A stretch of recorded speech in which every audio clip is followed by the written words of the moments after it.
Say, Flermit, you know I had the strangest dream. Really? That we were surrounded by cherry blossoms and you were being, well, you. And that I quit the show. That's really strange, you know. I had a weird dream too. I dreamt you were grabbed by the ghoulies, and I was in some park rescuing you, and there was some lady with ice cream, something, stuff. Yeah. I think we shouldn't be eating strange spicy foods before bed. those ghost pepper chips. Yeah. Those are really good. Yeah, they Hey, are. Flermit, thanks so much for helping out with the Rising Sun Show. Let's do it again, okay? Who was that? Not a clue.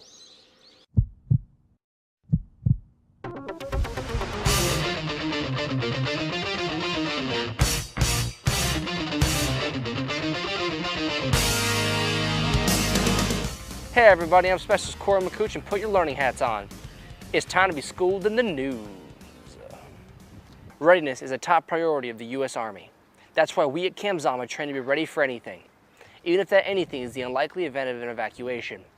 Soldiers assisted Camp Zama civilians in simulating the evacuation process, starting here at Camp Zama Community Club, running volunteer evacuees through the actual steps they would need to take if the unfortunate call came to leave this wonderful country. We want to make sure our family members and soldiers that are helping our family members depart Camp Zama area during a point in crisis, that they're prepared, they understand what their roles and responsibility are. We're trying to reduce panic during a point in crisis. So rehearsing those plans makes them ready today. Great effort was made to make this event as true to life as possible. From there it was into the buses and off to Yokota Air Base for the additional processing.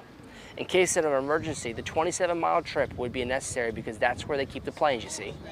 And as a big thank you to the volunteers, the USL even provided a lunch of freshly grilled hot dogs and burgers to their Camp Zama guests. It was really helpful just to kind of understand what will happen when this is happening for real, and just to give the kids and I an idea of what to expect. Several of the mock evacuees mentioned that it really helped for them to have an emergency kit on hand. So if you don't have one, you might want to get one. If you need some help putting a kit together, just head on over to the Ready Army website, where you can get a checklist of everything you need. Soldiers and civilians here at Camp Zama got the chance to attend Parents University, thanks to Army Community Services. The crash course took both parents and parents-to-be on a journey through what it means to be a parent in this day and age. People generally fall back on the parenting techniques that their own parents used. And so, that's kind of our default. We go back to what we already know. But we know that those aren't always effective. So really what we're trying to do is give them an alternative. Ultimately, it's up to the parent how they choose to move forward and what techniques they choose to use. But we want to give them something that they can try, something that might be more effective than what they're used to and the way they grew up. Of course, Army Community Services offers so much more than just parenting classes to our community at Camp Zama. They're a great resource for anyone seeking a little guidance during their Camp Zama experience. And now it's time for this week's community calendar.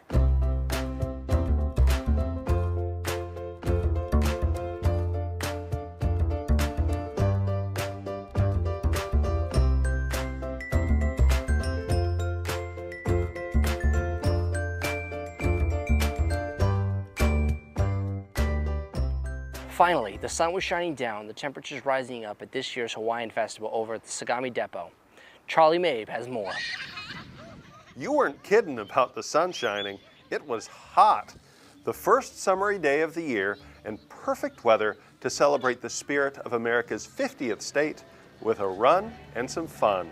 About 4 years ago, we had a Hawaiian Festival out here, and Sagamihara City was real supportive of it, and they kind of asked again, is it a possibility to do it again? And fortunately for us, MWR this year, we decided that in conjunction with the half marathon that we already have, let's just throw the Hawaiian Festival in there as well. Of course, you can't have a Hawaii Fest without the dance. Pros and semi-pros came out to show their stuff. But the real star here was the food. In true American fashion, the special of the day was the meat.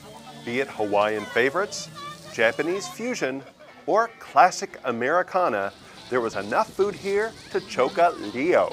That's Hawaiian for horse. A real treat for runners and revelers alike.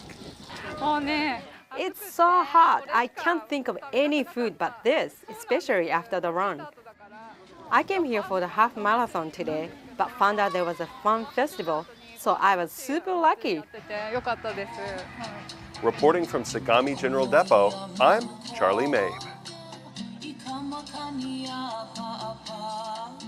And that does it for, well, the Zama Pulse. It's been a pleasure serving the Camp Zama community these last 3 years. I'm Specialist Corey McCooch, and you keep smiling, Camp Zama. I'll see you around.